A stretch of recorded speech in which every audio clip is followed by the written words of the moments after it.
Em, pues empecemos con dudas de la tarea o de la clase pasada. Ya todo el mundo vio la tarea, espero. Es básicamente las cuentas que nos saltamos y repetir algunas de las que sí vimos. Eh, mm, eh, hay momentos en los que tenemos que conmutar A, P y A, Q, pero ambos daga o con daga. ajá. En teoría sí conmutan. Sí. Sí, los únicos que no conmutan son los que están en el conmutador canónico. Siempre que ponemos el canónico decimos que cualquier otra combinación es igual a 0. Ok, entonces, recapitulando lo que hicimos fue, partimos de la teoría del campo escalar, o sea, me refiero a la acción y la lagrangiana del campo escalar. Escribimos la versión hamiltoniana de la teoría y dijimos, ok, apliquemos cuantización canónica. Lo mismo que hacemos en Schrödinger. X y P van a operadores, aquí el campo y su momento conjugado van a operadores. Entonces, hamiltoniano va a operador, el momento va a operador. La pregunta es, ¿sobre qué estados están actuando esas cosas? ¿Qué sistema físico me describe ese espacio de Hilbert? Para eso, igual que en mecánica cuántica típica, lo que hacemos es escribir una base de estados propios del hamiltoniano. Eso lo pudimos hacer gracias al conmutador canónico. Vimos que la base propia del hamiltoniano para el caso del campo escalar real libre eran estados de partículas relativistas libres.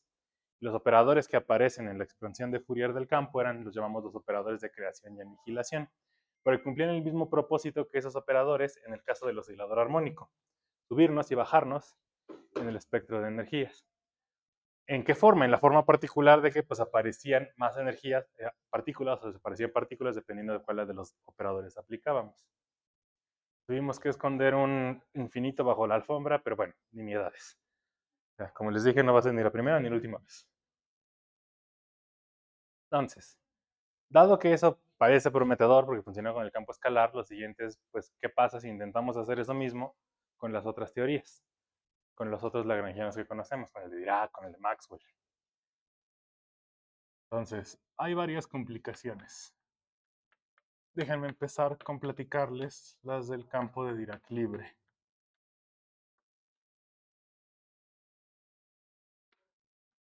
El lagrangiano es, pues, el que ya sabemos, el lagrangiano de Dirac. Escribámoslo en la forma convencional, que no trata por igual a psi y a psi barra, algo de este estilo. Entonces, la idea sería hacer lo mismo. Si es la coordenada, calculamos el momento conjugado, hacemos la transformada de Legendre para llegar al hamiltoniano y buscar una base propia de estados del hamiltoniano. Sin embargo, hay un problema.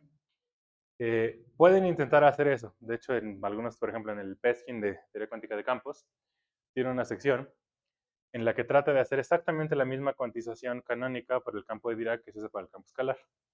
De hecho, la sección se llama, si recuerdo bien, cómo no cuantizar el campo de Dirac.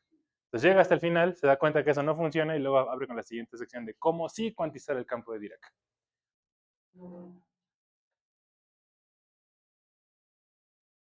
Entonces, ¿qué es lo que no se toma? Aquí no se toma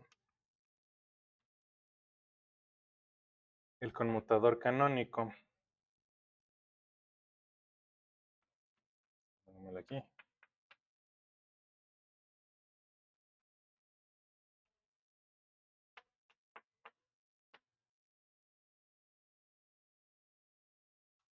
Bueno, me he hecho ponerlo exactamente como lo estábamos poniendo, tiempos iguales. T, X, pi, T, X, T, Y. Estoy poniéndole un subíndice al campo. La razón es porque estoy tomando el conmutador de cada una de las componentes del espinor que aparece aquí. Fíjense, en 3 más 1 dimensiones, estas cosas son espinores que tienen 4 componentes. Entonces, estos índices corren de 1 a 4. Y A y B corren de 1, 2, 3 y 4. Es un índice espinorial.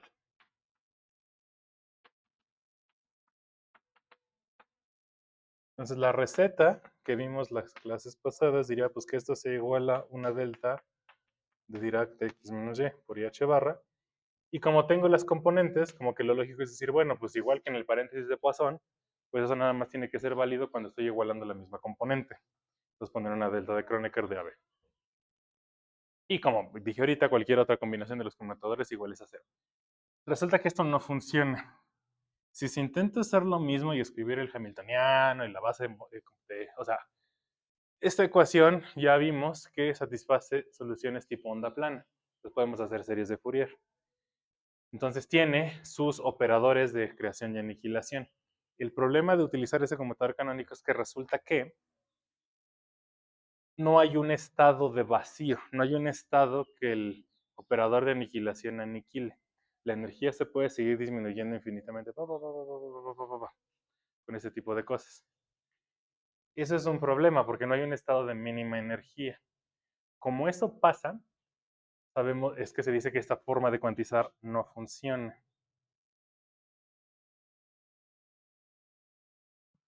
Uh-huh. Este es de Dirac y este es de Kronecker. La de Dirac siempre le voy a poner el argumento. Entonces, esto no funciona.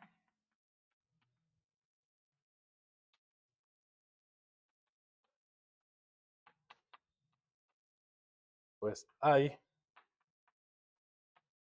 estados con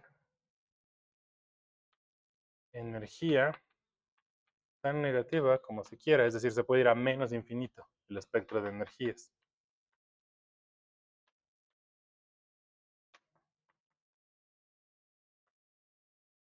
Pero resulta que eso no funciona. Lo que se hace para el campo de Dirac, para un campo de espino en medio, es utilizar no conmutadores, sino anticonmutadores. Los anticonmutadores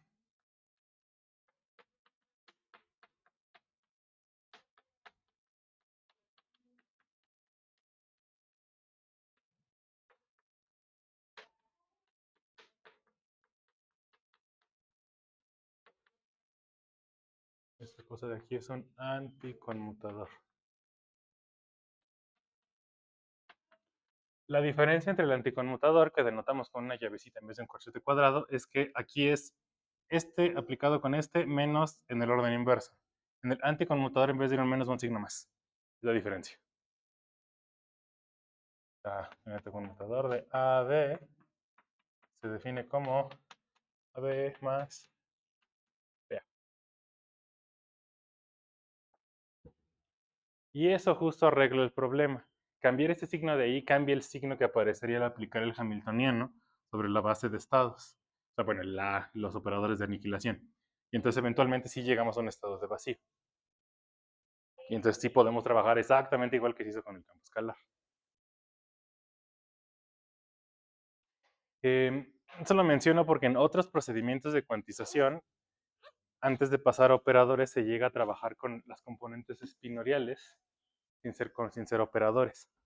En ese sentido, entonces estamos hablando de componentes, de que estos componentes son números que al multiplicarlos no conmuten, sino que anticonmuten. Son variables anticonmutativas.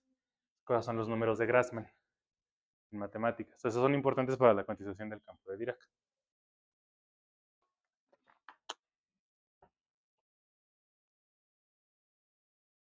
El punto es que una vez que se aplica eso, todo funciona. Y entonces ahora los operadores de creación y aniquilación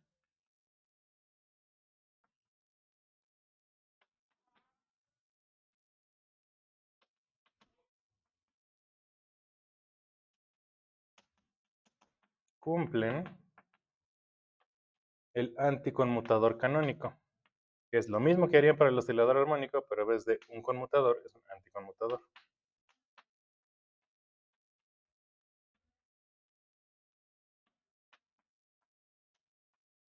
Con su índice BQS daga igual a 2 veces pi al cubo por la delta de P menos Q por la delta de R y S. Donde aquí nada más puse el índice de espinor arriba porque ya estábamos usando el índice de abajo para denotar el momento. Ahora, importantemente, hay dos pares de operadores de creación y aniquilación, nada más hay uno. ¿Se acuerdan de eso por qué?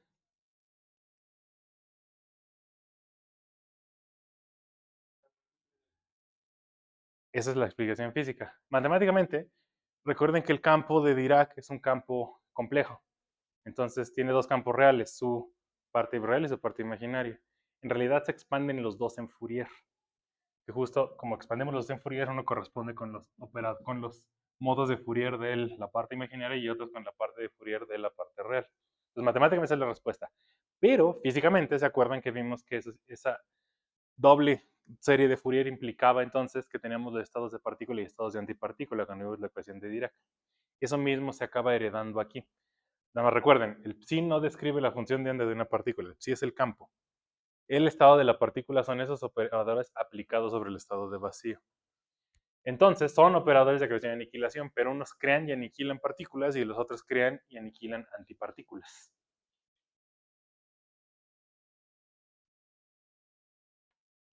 Uno corresponde a partículas.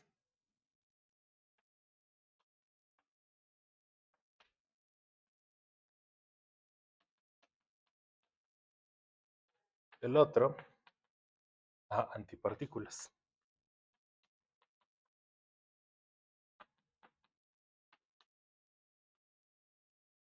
Cuando tenemos la teoría de un campo complejo, eso necesariamente va hacia allá, va hacia que tiene estados de partículas y antipartículas asociados.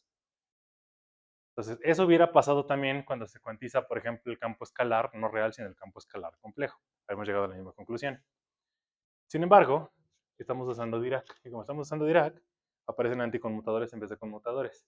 Y eso cambia todo el juego. Porque entonces, los operadores no conmutan, anticonmutan. ¿Eso qué quiere decir?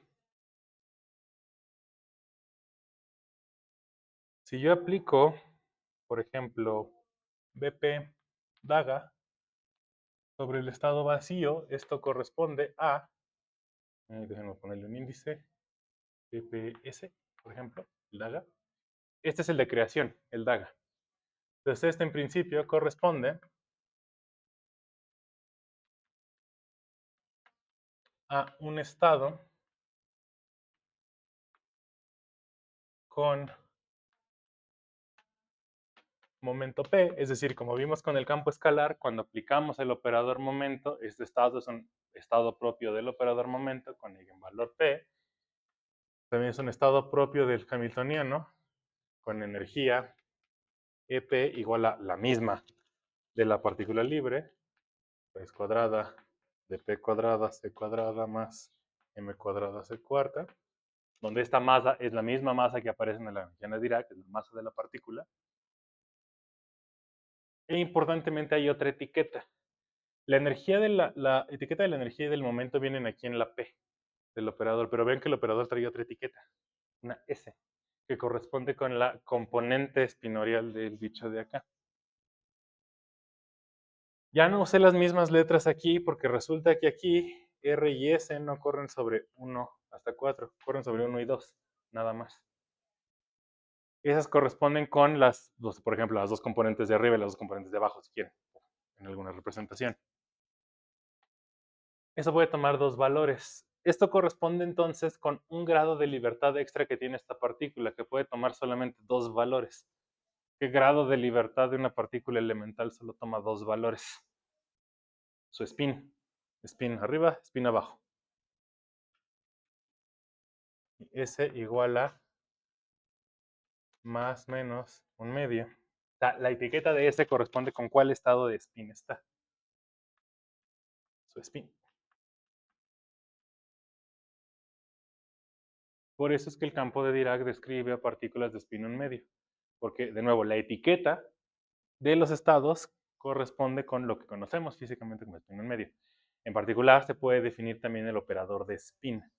Además del operador momento, pueden definir un operador spin. Y ese operador spin, cuando lo aplican sobre estos estados, resulta que estos son estados propios de ese operador spin con eigenvalor h barra más menos medios. Bueno, la componente z de ese operador, por supuesto. Entonces, primero, eso hace que empecemos a ver, pues después de que hacemos las cuentas que nos estamos saltando, que parece que la cuantización de esta teoría sí nos lleva a un espacio de Hilbert que describe a partículas de spin medio relativistas libres. Pero ese spin medio.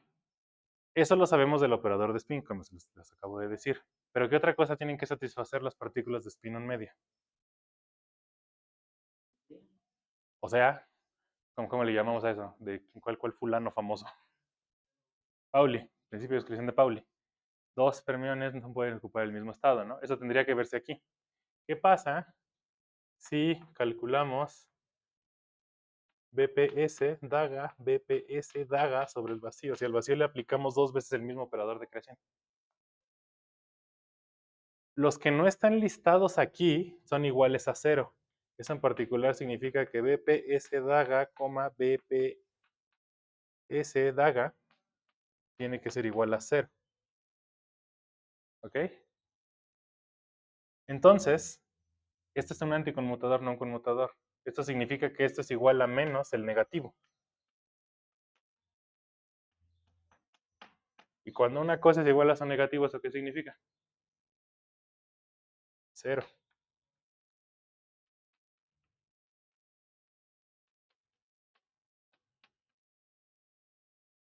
O sea, no hay un estado en el que dos de estas partículas puedan tener el mismo momento y el mismo spin. Tengo que ponerlos en algo diferente, ya sea una energía diferente o un spin diferente, para que eso me dé distinto de cero.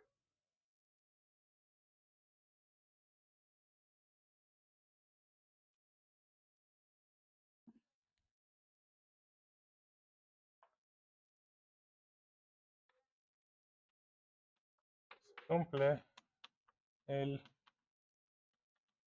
principio de exclusión de Pauli.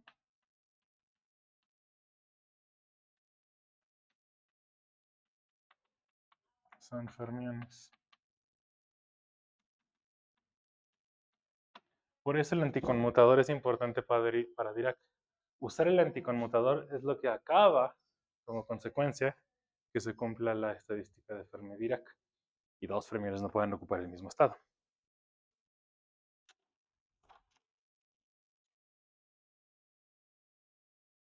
¿Sí?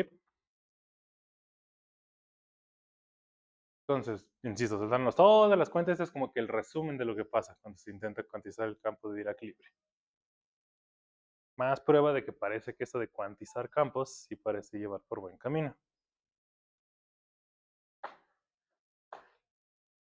Ya rápidamente, déjenme ponerles entonces ahora qué pasa con el campo de Maxwell libre.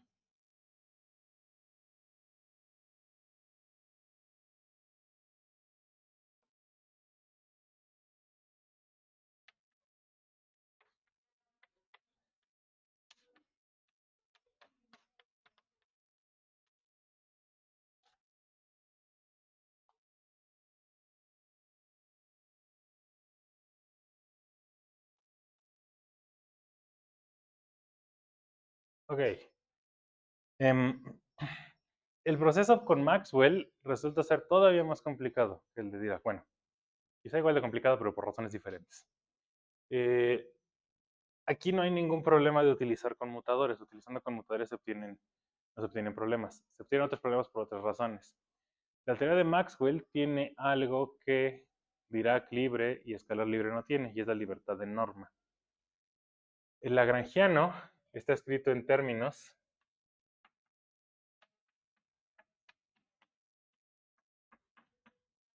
de A.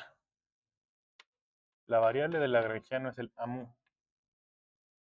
Pero el AMU es invariante de depende de la norma. Esta cosa que aparece aquí en el lagrangiano es invariante de norma.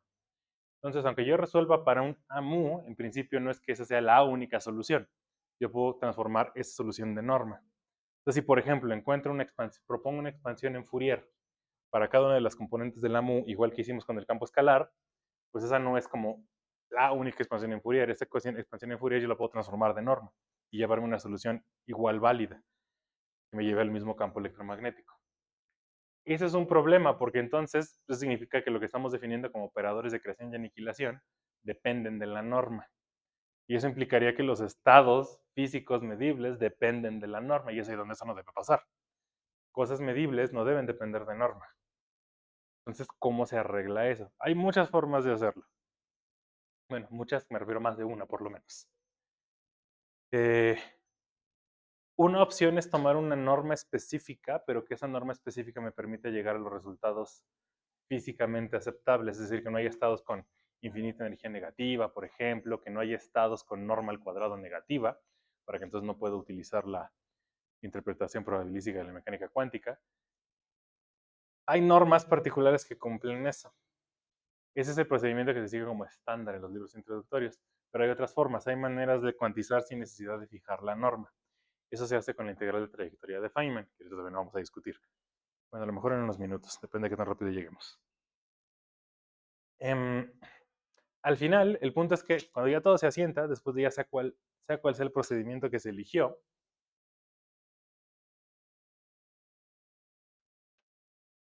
luego de lidiar con el problema de la libertad de norma,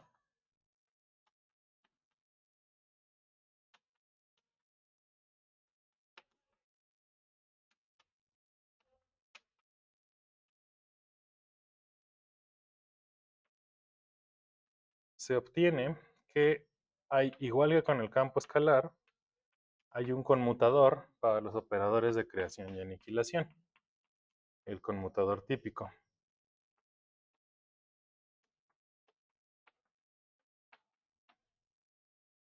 Entonces, una vez más, y una vez que se fijó una norma adecuada, el campo A tiene una expansión en Fourier, sus modos de Fourier son los operadores de creación y aniquilación y se satisfacen el conmutador de creación y aniquilación porque el campo y su momento conjugado satisfacen el conmutador canónico.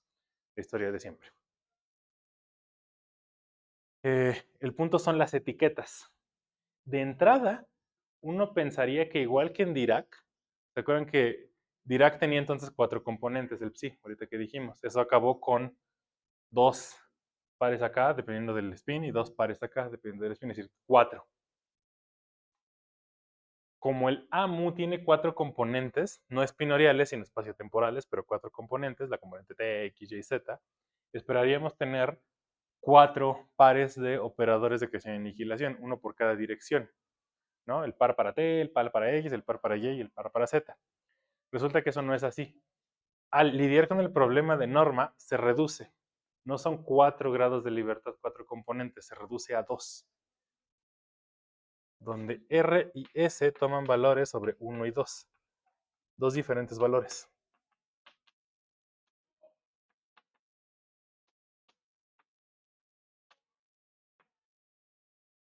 ¿Qué cosa física puede corresponder con esa etiqueta?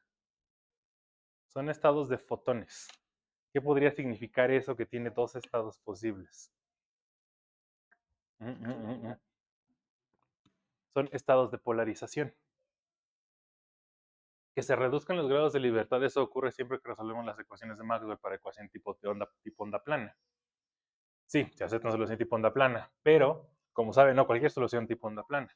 Solamente podemos tener 2 direcciones de polarización independientes, porque son ondas transversales. El dibujito típico de que para allá se va propagando la onda, entonces el campo eléctrico oscila para acá y el campo magnético oscila para acá.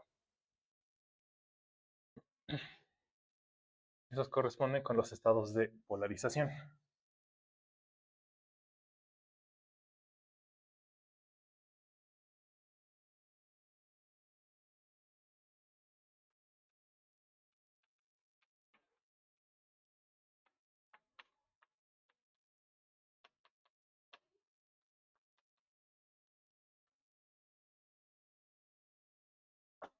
Que, dicho sea de paso, no sé si alguna vez se lo han preguntado, pero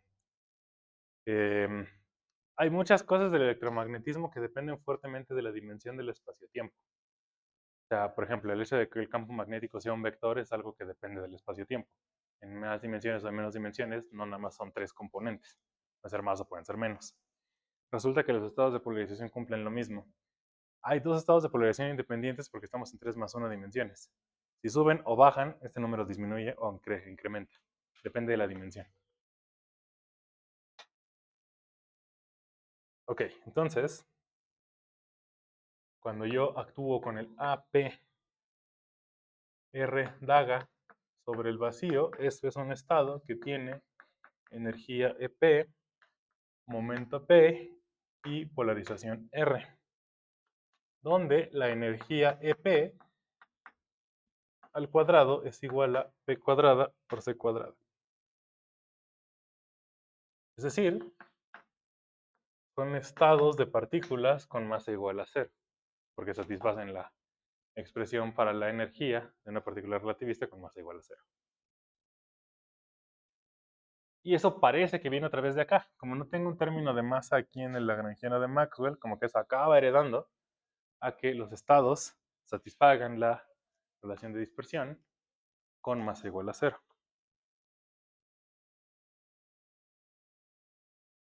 Entonces, de nuevo, otra vez funciona igual. Tengo mi estado de vacío, tengo mis operadores de creación y aniquilación que crean partículas o aniquilan partículas.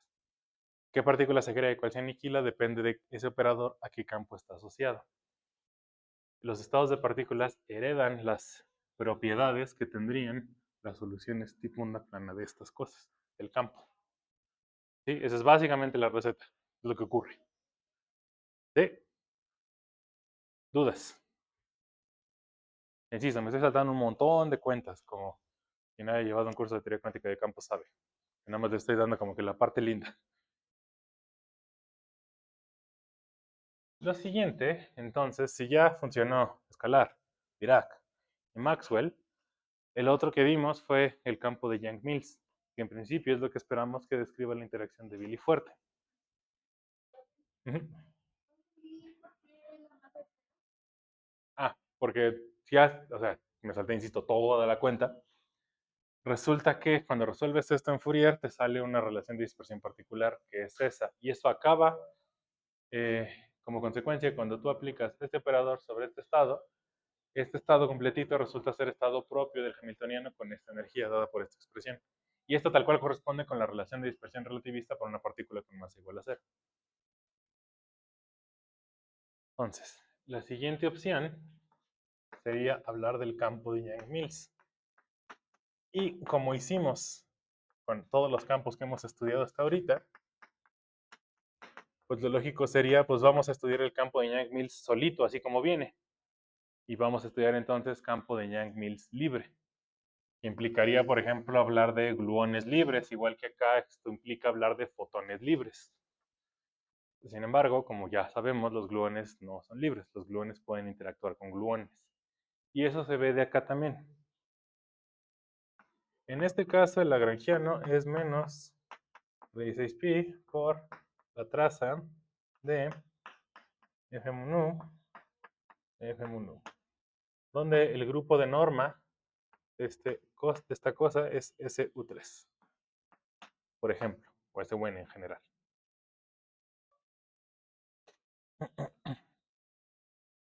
La cosa es que no podemos buscar soluciones libres de esa teoría, es decir, no podemos buscar soluciones onda plana. ¿Cuál es el instructivo? La receta que hemos seguido de continuación hasta ahorita implica, resolvemos en Fourier, tenemos el campo resuelto en Fourier, aplicamos conmutador canónico, de conmutador canónico leemos el conmutador de ascenso y descenso y pues ahí seguimos. El problema con esta teoría es que ese paso inicial falla, no puedo resolver en Fourier. Las ecuaciones son no lineales. Entonces, no podemos descomponer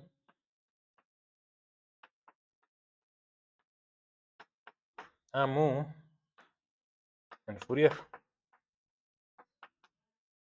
Como no podemos hablar de Fourier, no podemos hablar de estos. No hay operadores de ascenso y descenso. O por lo menos no tenemos una expresión obvia para hablar de esos operadores de ascenso y descenso, de creación y aniquilación.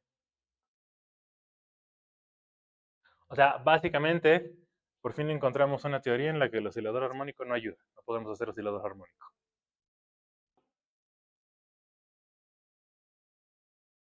Es muy importante que quede claro qué cosas son las que no están funcionando. Porque uno podría llegar hasta acá y decir, pues entonces significa que la teoría no se puede cuantizar o algo del estilo. Pero no es así.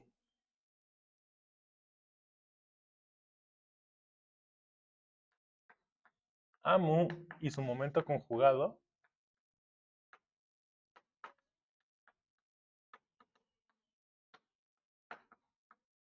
aún van a operadores. aún tendría algo así como una mu con un y mu.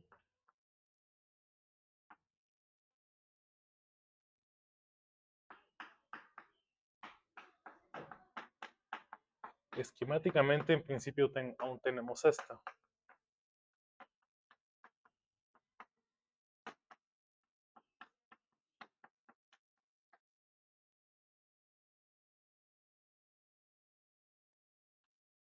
Como que algo de este estilo. O sea, esquemáticamente todavía se tiene algo de este estilo.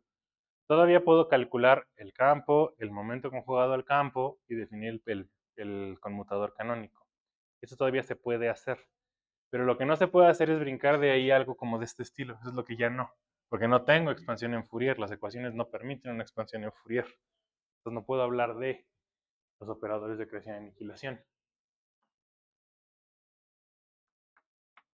Pero no podemos hablar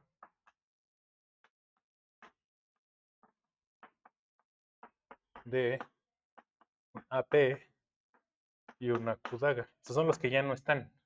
No tenemos de esos.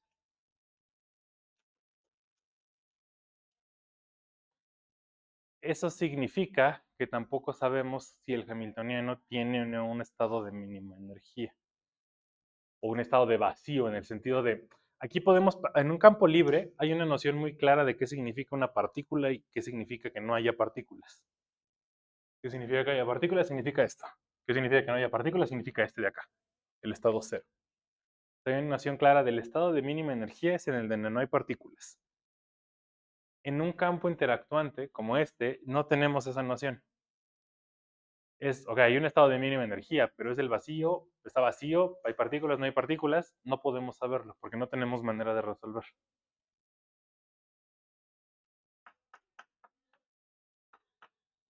El estado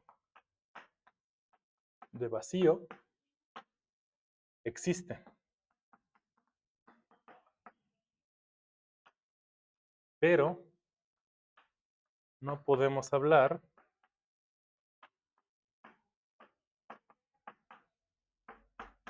de si hay o no partículas.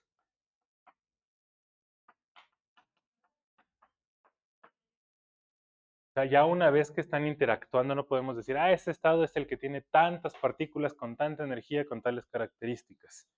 Eso es lo que no se puede hacer en general. Hay un escenario en el que sí, que es el que vamos a pasar a estudiar ahorita. Pero en general no. La conclusión es, la teoría cuántica sí existe. Lo que no sabemos es cómo operar, es que no podemos operar con ella igual que operamos con esta. O sea, tenemos que tratar de llegar a esa teoría cuántica de alguna otra forma, alguna forma diferente. ¿Sí? ¿Me siguen hasta acá? Y eso pasa con Yang-Mills, porque no hay tal cosa como Yang-Mills libre, pero también pasa cuando intentamos mezclar campos. Por ejemplo, si pensamos en una teoría en la que tenemos Maxwell más Dirac, tenemos la electrodinámica cuántica, de la forma que la escribimos cuando escribimos la derivada covariante y eso, o sea, cuando sí están acoplados el psi con el amu, en ese caso es lo mismo, las ecuaciones resultan ser no lineales, entonces no podemos resolver en Fourier. Como no podemos resolver en Fourier, no podemos aplicar todo esto mismo y llegamos a la misma conclusión, que la teoría está definida, pero por la interacción de las partículas de los campos que están en el Lagrangiano no podemos hablar tal cual de, ahí yo sé que hay tantas partículas con tales características. La interacción hace que esa noción de un número explícito de partículas se borre. Eso es lo que ya no aparece.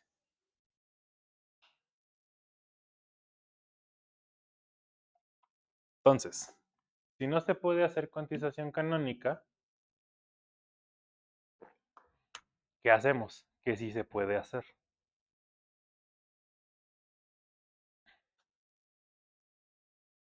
Bueno, resulta que eso tardó un rato.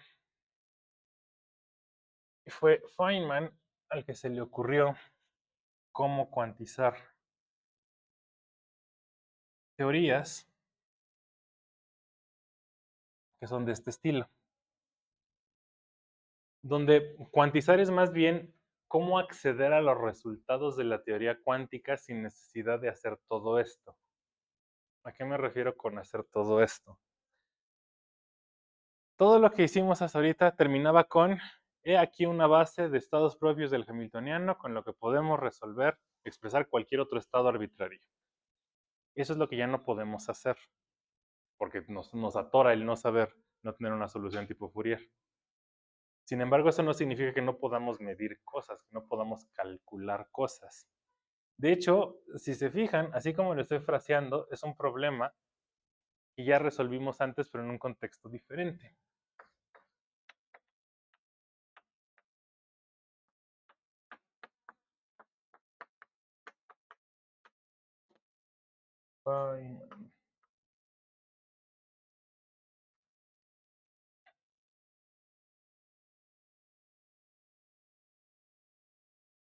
Entonces,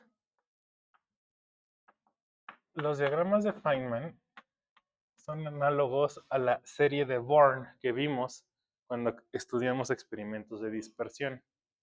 ¿Se acuerdan? La idea en aquel entonces fue, tenemos la ecuación de Schrödinger y lo que hacemos es resolverla de forma exacta. Eso es lo que hacemos típicamente. ¿Donde qué significa resolver exacto? Resolver exacto, por ejemplo, en el átomo de hidrógeno, implicaba encontrar estas de forma exactas.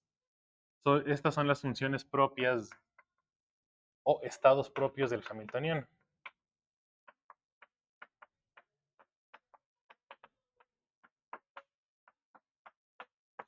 Al resolver la ecuación de Schrödinger, lo que estamos haciendo siempre es eso. Encontramos cuáles son los estados propios del hamiltoniano, estados de energía definida, y después utilizamos eso como una base para todo el espacio de Hilbert, que es justo lo que hicimos al cuantizar de forma canónica. Estados propios del hamiltoniano, y eso es lo que utilizamos como base para describir a todo el espacio de Hilbert.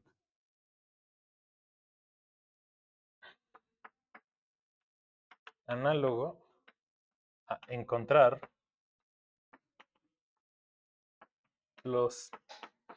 estos estados EP, P flechita, que estuvimos encontrando en campos. Decimos que encontramos la solución cuántica o cuantizamos el sistema porque tenemos una descripción de todo el espacio de Hilbert en términos de una base particular, pero tenemos una base particular y entendemos físicamente qué significa esa base particular. La pregunta es, ¿podemos acceder a información del sistema cuántico sin necesidad de encontrar esa base? Esa es la pregunta que queremos responder acá. Entonces, primero preguntémoslo en Schrödinger. ¿Podemos acceder a información del sistema cuántico sin necesidad de conocer estos? Los estados propios del hamiltoniano. Tenemos la serie de Born. ¿Cuál fue la respuesta? Que sí, que no necesitamos tener la base de estados propios del hamiltoniano.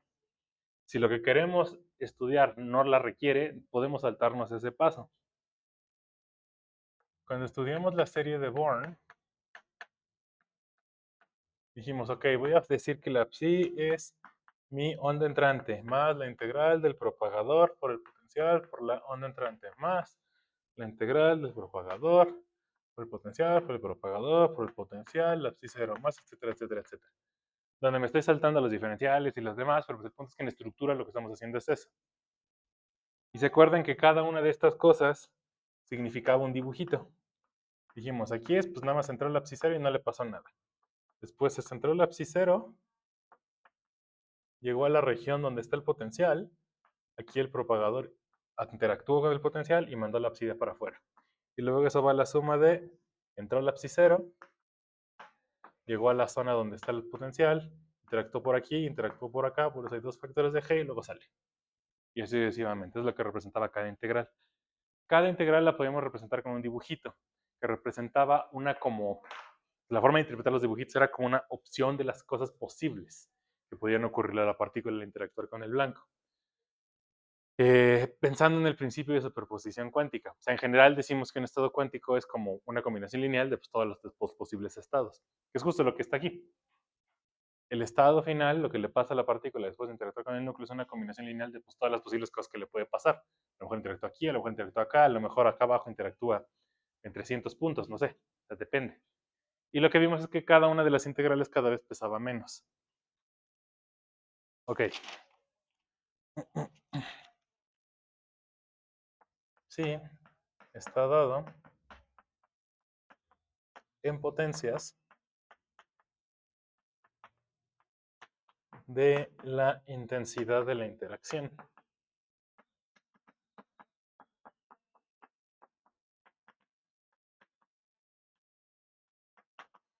Entre más fuerte sea la interacción, los términos de orden superior más importan. Si la interacción es muy débil, solamente importan los primeritos. Estos son los que más pesan.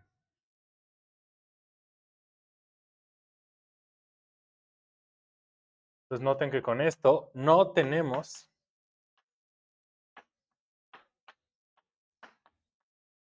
una base propia del hamiltoniano, no tenemos estos.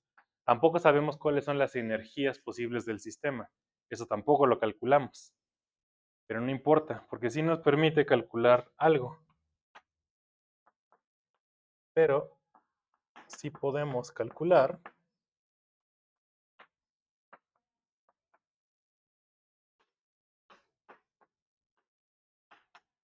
la sección eficaz diferencial. Eso sí lo podemos calcular. Y al final, según recuerdan, eso es lo que nos permitía comparar con qué es lo que ocurría en el experimento.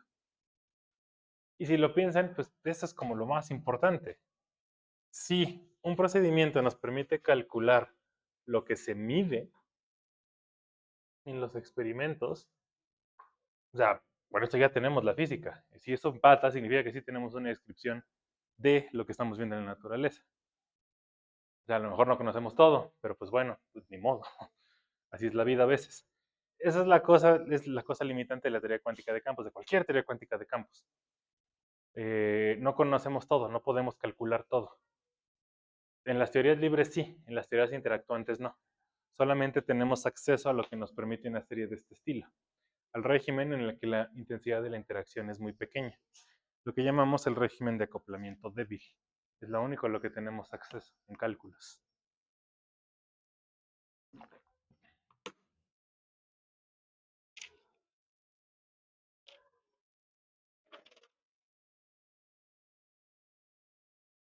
Entonces, de esto quiero que vean de sí, esto es genial porque nos permite calcular otras cosas, pero que también siempre tengan en mente cuáles son las limitaciones.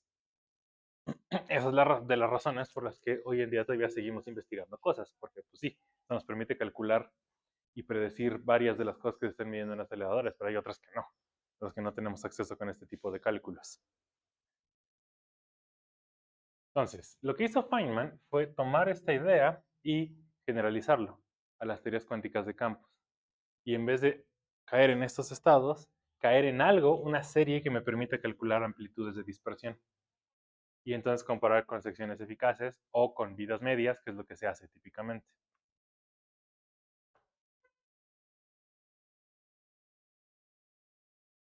Entonces, muy esquemáticamente, ¿qué significa la cuantización de Feynman?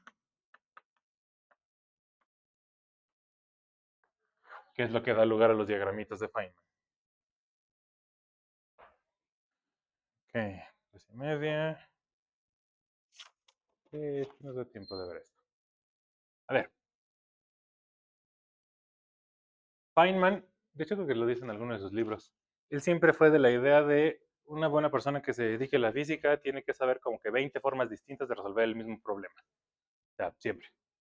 Entre más maneras sepan de resolver un solo problema, mejor. Significa que entienden la física muchísimo mejor y más profundo. Entonces, básicamente lo que dijo Feynman fue, ok, ya entendemos cómo cuantizar de forma canónica. ¿De qué otra manera podríamos hacerlo? ¿Qué otra cosa, otro elemento fundamental de la interpretación cuántica nos podría llevar a un proceso de cuantización? Y eh, encontró inspiración en el experimento de la doble rendija.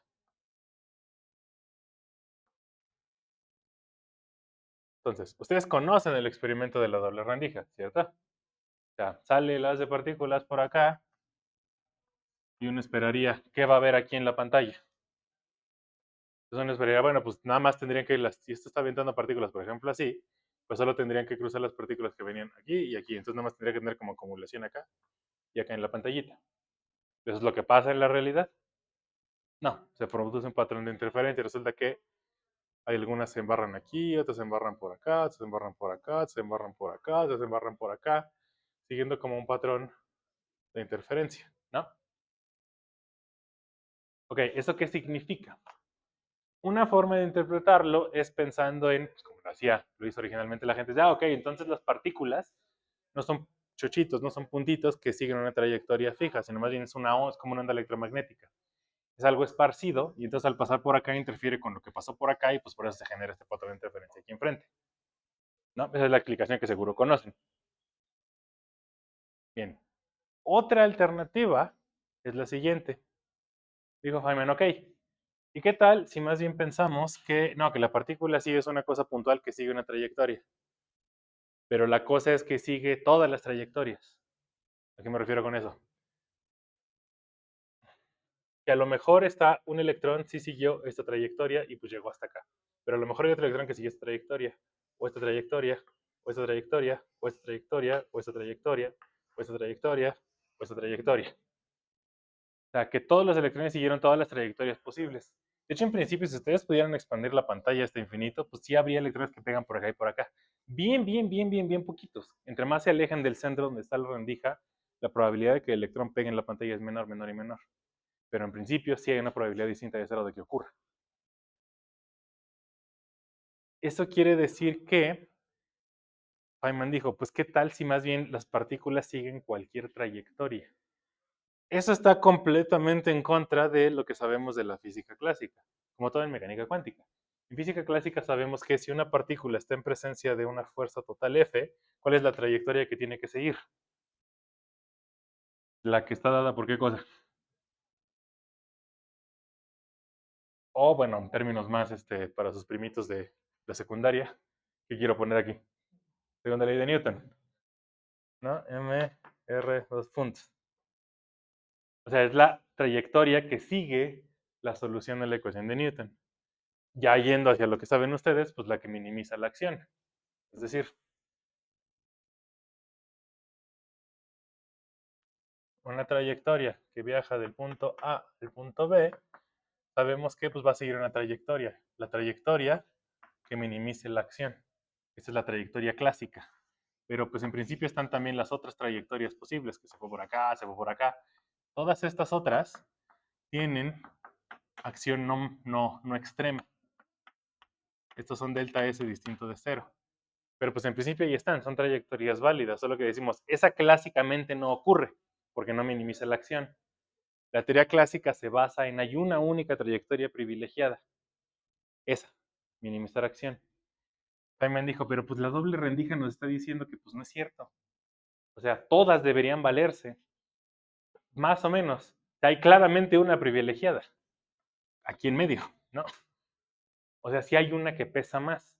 Dijo, ¿y qué tal si más bien las partículas elementales siguen todas las trayectorias posibles? Y esto no es cierto, o sea, la trayectoria no es esta, sino son todas pesadas de alguna forma probabilística, de forma tal que la más probable es esta.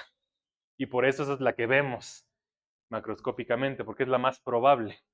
Pero en un sistema fundamental, este de más probable no es tan la más probable, a lo mejor las otras también son comparables, y entonces aunque sí es la más probable, también pueden pasar estas y estas. ¿Qué tal si siempre todas se siguen todas las trayectorias? Esa es la cuantización de Feynman. Es suponer que todas las configuraciones son válidas, solamente que unas pesan más que otras.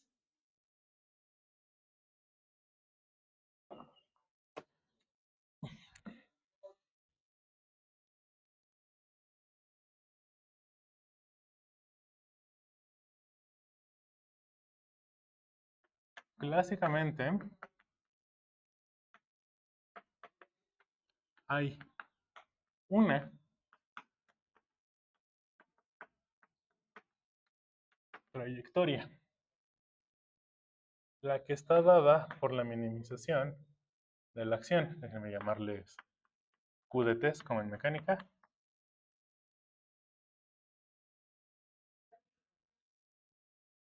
Feynman propuso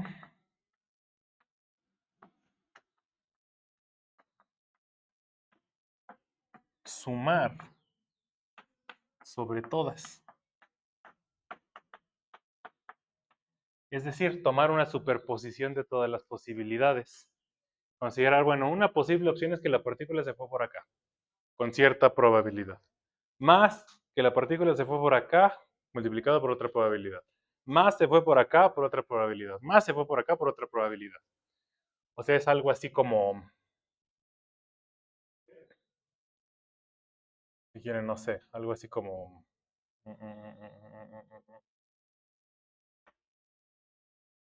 Como un estado que diga trayectoria 1 multiplicada por cierta probabilidad.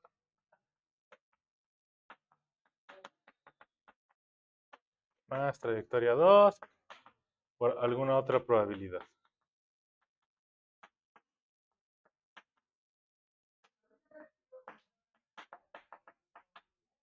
Más, etcétera, etcétera. O sea, esto nada más lo estoy poniendo como esquemáticamente para la expresión ya que voy a poner.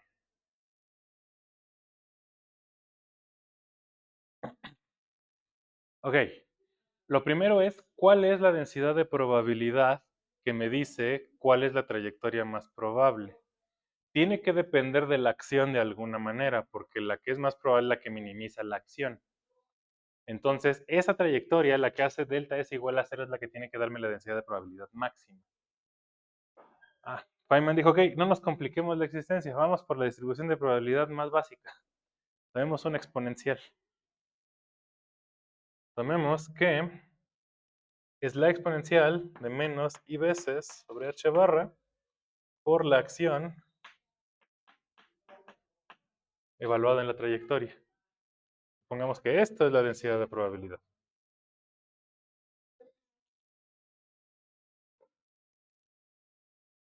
De forma tal que entonces esa va a pesar más en la trayectoria clásica.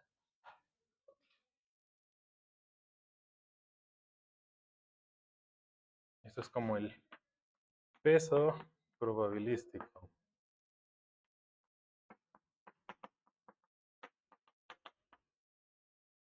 Entonces eso en principio es lo que va aquí, aquí, aquí, aquí y en todos los términos. Y luego el punto es, ok, pero tengo que sumar por sobre todos esos. Es igual una suma como cualquiera que hacemos en mecánica cuántica. Cuando, por ejemplo, sumamos sobre todos los estados posibles que son propios del Hamiltoniano, sumamos respecto a qué variable. O sea, Schrödinger, por ejemplo. Están resolviendo partícula libre en una caja y están calculando un estado que es una combinación lineal de todos los estados propios del Hamiltoniano. La suma es sobre qué variable.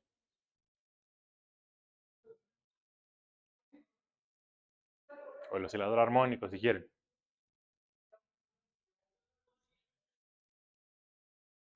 Con el oscilador armónico, las energías posibles son algo como de este estilo, ¿no? La entrada va a ser h barra medias y luego le sumamos n. Algo así, ¿no? Ok. Entonces, típicamente decimos, pues la suma es sobre n. Pero ven que al decir que la suma es sobre n, estamos diciendo básicamente que es sobre la misma energía. Estamos sumando sobre las posibles energías que puede tener el estado. Como estas energías en esos casos están cuantizadas, entonces decimos, pues es una suma de enteros, no es una suma sobre n. Cuando n vale 1, cuando vale 0, cuando vale 1, cuando vale 2, etcétera, etcétera, etcétera, etcétera. Aquí es una suma sobre qué cosa. ¿Qué es lo que está etiquetando las posibles opciones? Las trayectorias. Es una suma sobre trayectorias. ¿Qué es una trayectoria? Una trayectoria estamos denotándola como una Q de T. Eso está bien raro. Vean que típicamente tenemos la suma sobre n cuando pensábamos que las energías estaban cuantizadas. De nuevo. Y cuando, por ejemplo, tenemos una partícula libre y no podíamos sumar sobre energías cuantizadas, ¿sobre qué cosa sumábamos? Para expresar el estado más general. ¿Se acuerdan? Lo acabamos de hacer también ahorita con los campos. ¿Qué cosa se hace? Si la energía no está cuantizada, entonces el momento tampoco está cuantizado, ¿no? Entonces podemos hablar de una suma de este estilo, de una suma de cosas discretas. ¿Qué cosa hacemos entonces? Integramos respecto a P, ¿no? Pero vean que sigue siendo una integral como las que conocen, una integral real, porque pues P toma valores reales. Entonces aquí también es una integral real. En 3 dimensiones, si quieren, sí, pero pues una integral real. Aquí no estoy integrando sobre P, estoy integrando sobre Qs de T. Estoy integrando sobre funciones, no sobre variables reales. La variable de integración es una función que toma variables reales, en principio. Y es una integral, no es una suma, porque pues del dibujito se ve, cualquier trayectoria funciona, ¿no? O sea, no están cuantizadas, no son discretas. Lo que se integra es esa cosa, el menos IH barra, que depende de la acción, y integramos sobre las Qs. Eso lo denotamos como un d garigoleada de Q de t. Esta cosa se llama integral de Feynman o integral de camino. Integral de camino o de trayectoria o de Feynman.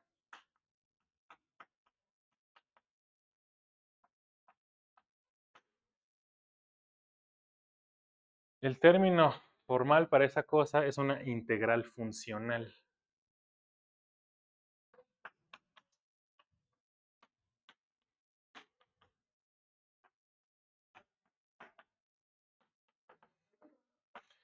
Es como el siguiente paso lógico de lo que saben de funcionales. La acción es un funcional, porque depende de funciones, depende de las trayectorias. Ya saben derivar funcionales, que es lo que hacemos para calcular las ecuaciones de movimiento, variamos. Pues si ya están las funcionales, si están las derivadas de los funcionales, pues lo lógico es que también se puedan integrar funcionales. Eso es ese bicho de allá. La pregunta del millón es, ¿qué demonios significa esto de aquí? Y la respuesta es, pues, sabemos en algunos casos y en otros casos no sabemos. O sea, supongo que recordarán de sus cursos de cálculo 4 que poner un diferencial en la integral es cosa seria. O sea, hay como teorías de la medida, medidas de Lebesgue, o sea, hay libros y libros y libros escritos de este tipo de cosas. Entonces, bueno, resulta que cuando la acción es como linda y euclidiana, por ejemplo, en el caso de, de una partícula newtoniana, eso sí está bajo control. Sí se entiende qué significa esa cosa y se puede demostrar que es una medida de Lebesgue y demás. Pero en el caso en que este bicho tiene signatura lorentziana, ahí sí ya no. A ese menos hace que las cosas no converjan y entonces las decisiones no sé qué y no se puede definir nada. Em, por eso no sé si en algún momento habrán escuchado que en teoría cuántica de campos no se puede demostrar nada formalmente. Y básicamente es por eso. Porque todos los cálculos que hacemos están basados en una cosa que no tiene una definición matemática formal.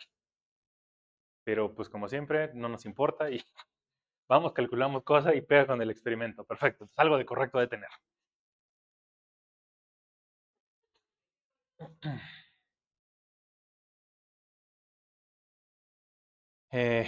Esa es la cuantización de Feynman. Hablar de esa integral. Resulta que al hacer esa integral se pueden calcular varias cosas. Se pueden calcular amplitudes de dispersión o vidas medias, parecido a la serie de Born. De nuevo, eso fue lo que traté de usar para motivar esta cosa. ¿Ok? No es directo el cómo de ahí se llega a los observables. O sea, hay todo un montón de cálculos que hay que hacer. Una cosa que se llama el teorema de Wick y el orden normal, y hay que ver qué pasa cuando ensanguchamos esto en estado. O sea, es complicado. Pero todo el punto es que después de esas cuentas complicadas, Feynman se dio cuenta que igual que con la serie de Born, las cosas se podían calcular con dibujitos. Igual que en Born, salen un montón de integrales, es una serie infinita de integrales, pero cada integral tiene un dibujito representado. Entonces, en vez de partir de aquí, que es lo que se hacía, partir de esta integral, lo que se hace hoy en día para calcular amplitudes de dispersión es nada más se hacen los dibujos. De los dibujos se plantea cuál es la integral que tiene que hacer y se hace esa integral. Y eso permite calcular la amplitud de dispersión. Y entonces ya no pasamos por el espacio de Hilbert, ni por operadores de creación y aniquilación, y tampoco pasamos por aquí directamente. Vamos directo a los dibujos y cómo traducir las integrales. Esa traducción, como dibujo se traduce a integral, se conoce como las reglas de Feynman. Y los dibujitos que se obtienen en consecuencia son lo que se conocen como los diagramas de Feynman.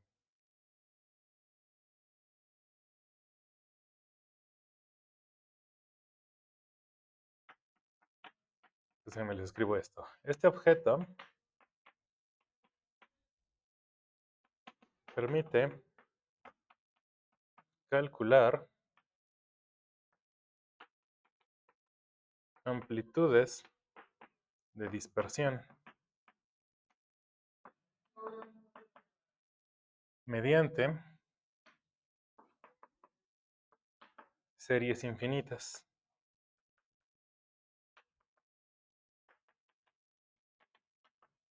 En potencias, igual que en Born, de la intensidad de la interacción.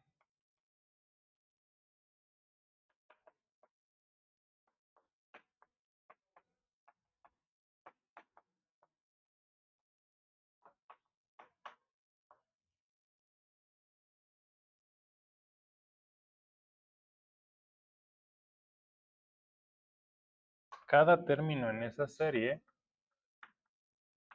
cada integral en esa serie,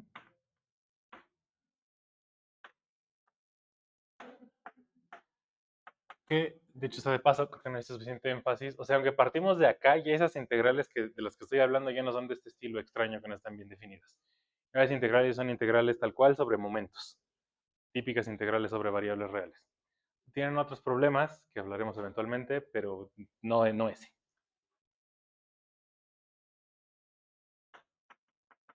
Tiene asociado un diagrama de Feynman.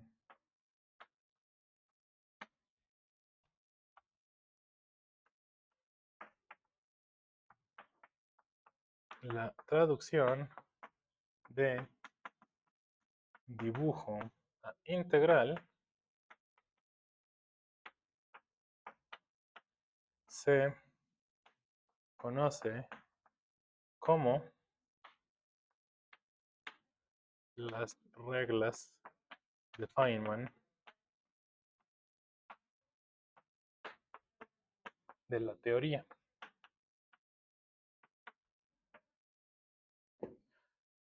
La estructura básicamente es, en vez de empezar de acá, Feynman dijo, observen la acción, observen el lagrangiano. Sabemos cuál es la estructura de los lagrangianos. La estructura de ese lagrangiano me dice, por un lado, cuál es la traducción de los dibujitos a los elementos que van en las integrales, y además, cuáles son los únicos dibujitos posibles que puede haber. No es que cualquier diagramita pueda darme una integral. Hay como elementos fundamentales, que son parte de las reglas de Feynman, con los que se puede jugar. Y básicamente a lo que jugamos en partículas elementales es al inicio, después hacemos las integrales y sufrimos esa parte, pero al inicio, cuando estamos planteando nada más un proceso, es jugar como niños chiquitos.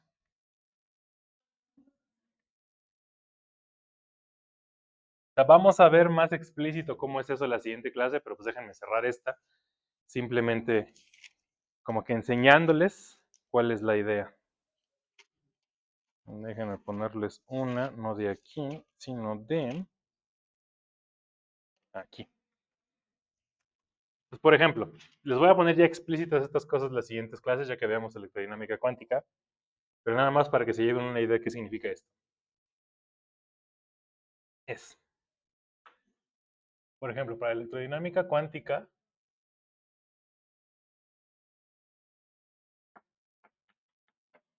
los únicos elementos que tenemos son estos.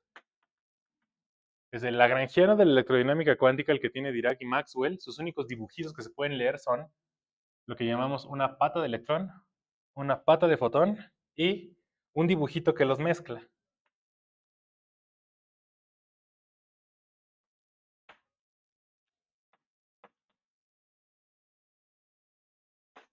A esto le llamamos un vértice, donde el nombre de vértice viene porque pues hay un puntito donde se unen las rayitas. Un vértice es el tipo de dibujito que permite que estas dos se mezclen y se hablen entre sí. Mezcla ambos tipos de partículas.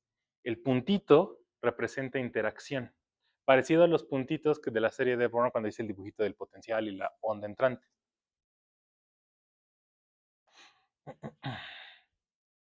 Y resulta que todo esto se lee de las partes del lagrangiano. esta parte se lee de la parte que va como el lagrangiano, la parte del lagrangiano de Dirac. Esta parte se lee de la parte que viene del lagrangiano de Maxwell. Y esta parte de acá se lee de la parte que viene de la corriente, de la interacción. ¿Cómo se lee? Pues no tenemos como mucho tiempo. Bueno, medio les platicaré en una teoría fácil, y espero que medio me crean, porque de nuevo, también hacer el cálculo requiere su tiempo. Pero espero que vean, salud, cuál es el proceso. Ven cuál es la acción. De ahí se leen los dibujitos, y ya que tenemos los dibujitos, traducimos qué significa cada un dibujito en la integral que le toca. Pero el primero es qué tipo de procesos pueden ocurrir. Entonces, por ejemplo, lo que decimos es, a mí me interesa calcular la amplitud de dispersión de un proceso en el que, por ejemplo, venga un electrón, salga un positrón, pase algo, viene un electrón y un positrón, interactúan, y luego salen otra vez el electrón y el positrón. O sea, ¿qué pasa ahí? Y lo que hacemos es, ¿cuáles de estos dibujitos me permiten escribir cosas aquí adentro? Rellenar el hueco, rellenar la interacción. Entonces, la forma de proceder es, dado que estas dos patitas se unen en un punto, entonces lo que tiene que haber, de acuerdo a las reglas, la única opción es que haya una línea de fotón en medio. Entonces, una opción es que se genere un fotón. Este diagramita representa, viene el electrón, viene el positrón, se hablan a través de un fotón y luego se siguen. Pero esa no es la única opción. Otra cosa que puede ocurrir con exactamente las mismas patitas externas, se les dice,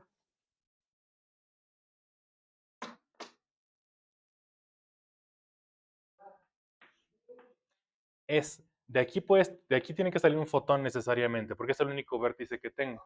Pero ya aquí en medio puede pasar otra cosa. Entonces, por ejemplo, aquí puede haber otro vértice. Si hay otro vértice, tiene que ser una patita de electrón y una patita de positrón, lo mismo por acá y lo mismo por acá. Pero pues nada me impide que esas patitas se conecten. Entonces, otra cosa que puede ocurrir es, viene el electrón y el positrón, se avientan un fotón, ese fotón se parte en otro electrón y otro positrón, ese otro electrón y positrón se cancelan aquí otra vez, generan otra vez un fotón y ese fotón ya hace que se hablen entre sí y se siguen. Más lo que sea que se les ocurra. A eso me refiero con, denle a un niño estas cosas y díganle, ¿qué dibujitos puedes hacer con esto? Y ya está haciendo física de partículas. Sin hacer las integrales de nuevo. La parte complicada es calcular estas integrales. Entonces, ¿cómo se hace eso ya en casos explícitos? Vamos a ver las siguientes clases. Vamos a tratar más explícitamente una teoría de juguete, porque resulta que hacer las integrales que involucran estas cosas en particular es un desastre. Con la teoría de juguete es más fácil. Y se ve, pues en general, cuál es la estructura de los cálculos. Pero aún así les platicaré de varios de los resultados que ocurren en las teorías interesantes que sí forman el modelo estándar. Entonces, este es el plan. Vamos a ver diagramitas de Feynman en las siguientes clases. ¿Dudas? Sí. Justo porque eso corresponde con, tiene que haber un electrón y su antipartícula para que haya interacción. También lo vamos a hablar en la siguiente clase, pero hay un montón de cosas que tienen que conservarse cada vez que hay un vértice. Tiene que conservarse carga, tiene que conservarse momento, etcétera, etcétera. Entonces esa es la idea. Y de nuevo, estamos haciendo una suma sobre todas las posibles opciones. Ahí es donde viene la parte como cuántica. Se lo están preguntando. Ya no estamos viendo los operadores explícitos, no estamos viendo los estados explícitos, pero sí estamos tomando una superposición de todas las posibles opciones, cada una con un peso probabilístico distinto. O sea, ahí es donde está la parte cuántica. ¿Dudas? Como curiosidad, esa cosa, no sé cómo se llama, la D, Ajá. no permite, cuando abrió el estudio de matemáticas, pensándolo como la D de. Hay mucha gente que ha estado estudiando, o sea, ha dedicado un montón a estudiar integrales funcionales. De hecho, es donde se sabe que pues, la medida sí está bien definida con signatura euclidia, pero con signatura minkowskiana es que no se ha podido dar una demostración de qué significa eso, porque las cosas no convergen. O sea, al día de hoy eso todavía no tenemos nada. ¿Qué significa eso? No, me pregunta nada más como, pues la curiosidad de si no hay nuevas matemáticas. Uh -huh. Pues no sé cuál fue primero, si el huevo o la gallina, pero pues sí hay estudios de este estilo, solo que no sé cuál de las dos fue primero. Probablemente hayan sido casi simultáneas, si tuviera que adivinar. Sale. Sí.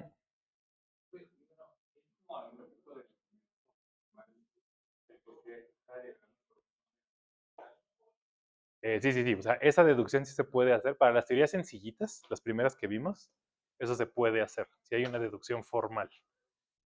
Pero ya para las teorías más complicadas, aunque se podría dar, bueno, tan formal como permite esto. O sea, si te saltas que esto no tiene definición formal, todo lo demás sí se puede hacer.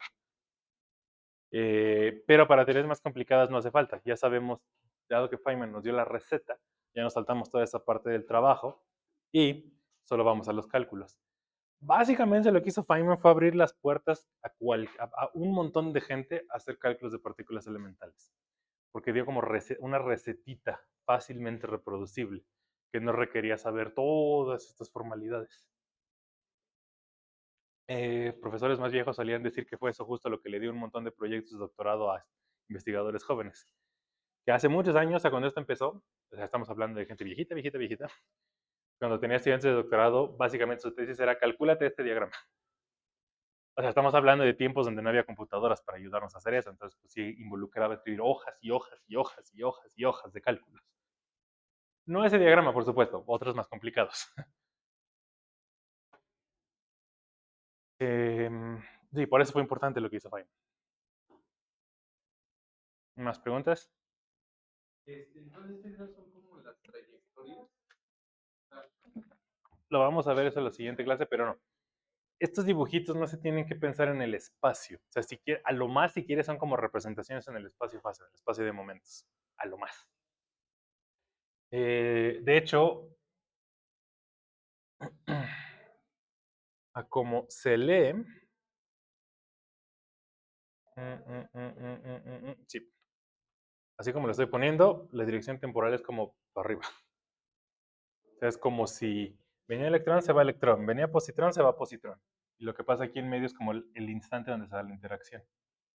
Y eso es como más o menos. De nuevo, la expresión es como muy heurística. Entonces no son trayectorias, es nada más un dibujito que representa cuáles son las posibles interacciones que pueden pasar en un proceso dado. ¿Más preguntas? Eso también lo estudian los matemáticos. No, sí hay gente de matemáticas que ha investigado sobre la definición de medida en la integral funcional, la integral de trayectoria. O sea, sí hay estudios formales de eso.